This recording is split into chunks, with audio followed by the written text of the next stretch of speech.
রাম লক্ষ্মণকে আমি ভিক্ষা দিতে চাইছি না, পূর্বের সেই অভিশাপ এখন আমি বয়ে বেড়াচ্ছি। আর যদি আমার রাম লক্ষ্মণকে ভিক্ষা দিই, সেই অভিশাপ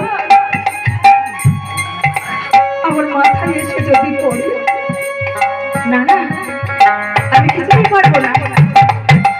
আমার রাম লক্ষ্মণকে আমি কিছুতে ভিক্ষা দিতে পারবো না, পারবো না আমি ভিক্ষা দিতে।